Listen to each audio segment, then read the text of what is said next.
Binge Watch playlist of Chair Shot Radio and Wrestling Inc. on this birthday week for Josh Eisenberg.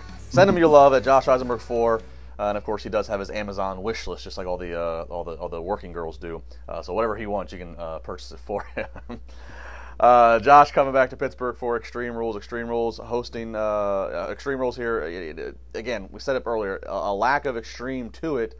But then again, they could always maybe throw some last minute stipulations on the day of if they feel they need it. But let's start off with a tag team match from the Raw side, as we have the Deleters of Worlds and Bray Wyatt and Matt Hardy up against the B Team on an incredible winning streak. It's a winning streak unlike any other that we've seen. It's in comparison to Goldberg, to Asuka. I mean, look at these guys each and every week picking up victories left and right. But their dream comes crashing down and becomes a nightmare at Extreme Rules. I think Bray Wyatt and Matt Hardy retain, the Bray Wyatt scare of him being injured a couple of weeks ago. We're all good with that. Thankfully, he is safe from that car accident. But I do think this match has the potential to be a really good technical match. It just depends on how much time they get. Obviously, it's a 4-hour pay-per-view now. They have 10 matches. But if they can give 12 to 15 minutes, that's really the sweet spot for a lot of these tag team matches on pay-per-views. 12 to 15 minutes, give them enough time to work. As much as I would like to see an upset with the B team, and I think the crowd in Pittsburgh would actually pop, even though a lot of people love Matt Hardy and Bray Wyatt there, you got to go with the established hands at this time of year. SummerSlam is coming up. If you want to put the Raw Tag Team Championship on there, you got to have Matt Hardy and Bray Wyatt, and you got to have both of them carrying the straps heading into Brooklyn. Yeah, I have a hard time justifying putting the titles on the B team unless there is something with Bray Wyatt that nobody will know, and except for the parties involved, unless there is either any anger or any injury that they're concealing. Otherwise, I can't see how you can justify taking the tag titles off of he and Matt Hardy in favor of the B team. While we always ask for people to get utilized and to give guys a chance, look, the B team's been given a chance, and the B team's credibility has jumped up. So it doesn't mean that the B team has to go back to the show main event. I mean, the B team could continue to try to evolve and be a relevant factor in the Monday Night Raw tag situation, but I just don't think giving them the tag titles right now. I mean, look, it's one thing to do the whole imitation thing, but I don't know if that's enough to take the titles now. Now, if this match, if something great happens the way they lay this match out, and you can make a case for expanding it into SummerSlam and adding the stipulation or adding more pieces to the puzzle or what have you, okay. But as it stands right now, it'd be a weird yet surprising victory if the B team does come out and walk away with tag titles. And how funny is Curtis Axel's best work is him impersonating people. I mean, he goes back to Hulk Hogan, he did Macho Man, all that. And that's what we get from him. And speaking of impersonations, as we saw at Money in the Bank, an impersonator of the Empress of Tomorrow, Asuka, was revealed as James Ellsworth and helping Carmella retain. Well, now we have a rematch at Extreme Rules, Carmella and Asuka for the SmackDown Women's Championship. Justin, who do you got in this one? I got to go with Carmella. Again, this is a little bit of a show bridging the gap. If Asuka's going to win the title, again, I don't see it being here. And James Ellsworth only had one outcome that he altered in a pay-per-view, and that was his return, obviously, last month. So there's certainly plenty of other creative situations they could do to get out of this, and once again for Money Mella to squirm her way out thanks to James Ellsworth. So I think this could definitely go again to another match. Whether it's a fatal four-way at SummerSlam, as we've talked about in the past, that there's a lot of viable females in the SmackDown, or whether this branches off in itself and you have Ellsworth in a shark cage, since that's become a popular thing in these last few years. I don't know, but I can't see Carmella dropping it just yet. I agree with you. I think Carmella retains the championship. When Asuka does win the SmackDown Championship, for as much as she hasn't been deemed important or really valuable, I know she's been in the championship picture, but obviously after WrestleMania, she took a little bit of downtime, and then she came back and faced Carmella. And there's been other storylines that have dominated women's wrestling, whether it's on Raw or SmackDown. I still think to bring her back up into importance and relevance is having her win on a big stage. And I'm not saying Extreme Rules in Pittsburgh isn't a big stage, but at the same time, like we've talked, this is a bridge gap pay-per-view to SummerSlam. And I love the idea of a fatal four-way. I love the idea of potentially Asuka, Charlotte, Becky Lynch, and Carmella. All those four women deserve an opportunity at SummerSlam. I think that match is the one that they're really looking forward to. And I think something like that, a multi-woman match at SummerSlam. But this match here at Extreme Rules, Ellsworth will get involved. Ellsworth will continue again. And we will see this fatal four-way where Carmella could potentially win that again. And maybe not have Ellsworth, but pick up a quick pinfall on a Charlotte or a Becky Lynch. So there's opportunities for Carmella to continue to establish her heel persona and her heel gimmick, and she's doing a great job with it. I've always been entertained with what Carmella's done on SmackDown.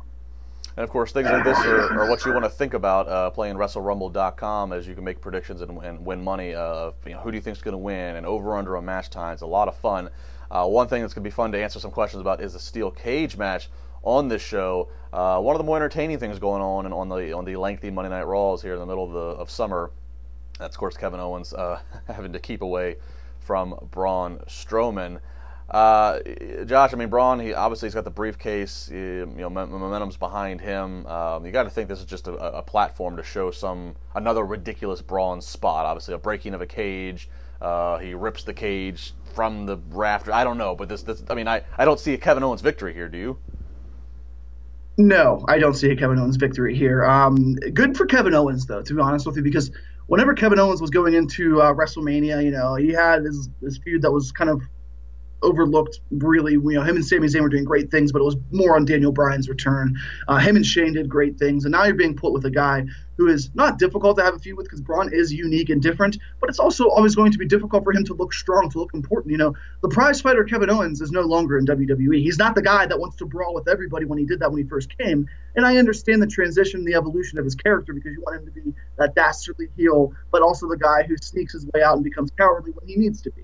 And his comedic background, I think, has been great with this with Braun Strowman. It's going to be one huge spot with Braun.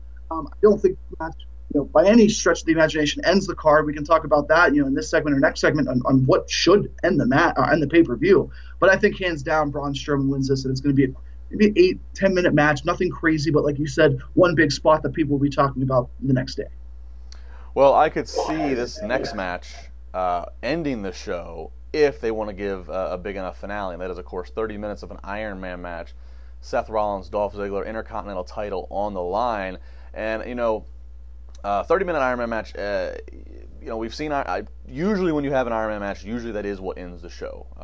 In the ones we've seen over the history of WWE, they usually tend to end the show. So, again, that could happen here. But I think, IC title, not to say the IC title is not important, and it's the highest ranking title on Monday Night Raw currently that's there each week. But you need to end with a big bang, considering you'd be putting it after some other matches here. And I think if this is gonna end the show, I think you have to see something big, like a return of a Dean Ambrose. You could see an Ambrose. I could see it being a tie coming down to the wire, 28, 29 minutes in, and Ambrose maybe screws Rollins. You think he's going to come out and even the numbers of with McIntyre, who's still going to be allowed to be at ringside as far as we know. I can see this being a return of a Dean Ambrose. I mean, even if Ambrose doesn't turn, it's still big enough to have him come out. But I think it would take something like that for this to end the show. But of course, you'd be ending the show with probably the best bell-to-bell match of the night. Yeah, so I want this to end the show because I think it has gotten the opportunity to shine on Raw. I think it's one of the most consistent and interesting storylines because people still love Dolph Ziggler, maybe not as much as they did 5 years ago, but people still care about Dolph Ziggler. People are loving what Drew McIntyre is doing for obvious reasons. You pointed out on Twitter about his athleticism, his the tree of woe whenever he did the crunch up, and it looks amazing. Yeah, for a guy who's 270 pounds, 265 pounds, doing that, super easy for him to. It's amazing to me. I want this to end. I want everything that you said happen with Dean Ambrose coming and turning.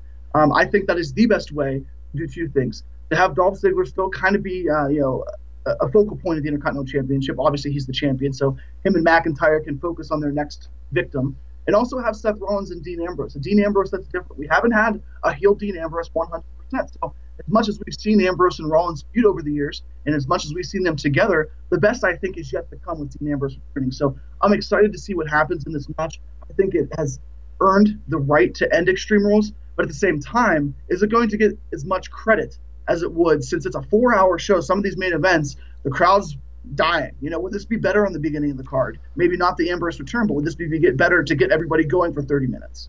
And that's a very valid point. The fact that, the length of these shows, a 30-minute match, and not to mention, lengthier matches seem to be becoming more the norm in WWE and just across the wrestling world, whether it's across the wrestling world because guys are going out there, 46-year-old Chris Jericho's can go to Japan and put on 45-minute matches with no rest holds, or, we see 20, 25-minute TV matches on Raw because they take so many commercial breaks to kill time. So, a 30-minute match isn't necessarily the novelty as what it once would have been. And of course, it's not the authentic 60-minute match. The gimmick here obviously is the fact there can be multiple decisions, and it's going to be ran up like a hockey scoreboard here. So I think that's a very valid point, is that this might be suited better to be put somewhere else in the show. But I do think if we're watching and looking at predictions, if we get to that final hour and it looks like, okay, they are positioning this to be the final 30 minutes of the show, then I think we got to look for a big surprise like a Dean Ambrose. Let us know what you think at Josh Eisenberg 4 on Twitter, at Justin LeBar. Of course, you can comment on the video below. We really do appreciate it. Thanks to everybody who not only watches the video, but you can also hear just the audio format if you subscribe to Wrestling Inc. on all the different audio platforms. Binge watch it all here. Wrestling Inc. Give me a chair shot rally. We got one more to go, including Rusev Day, Nia Jax and Alexa Bliss, and the big dog versus Bobby Lashley.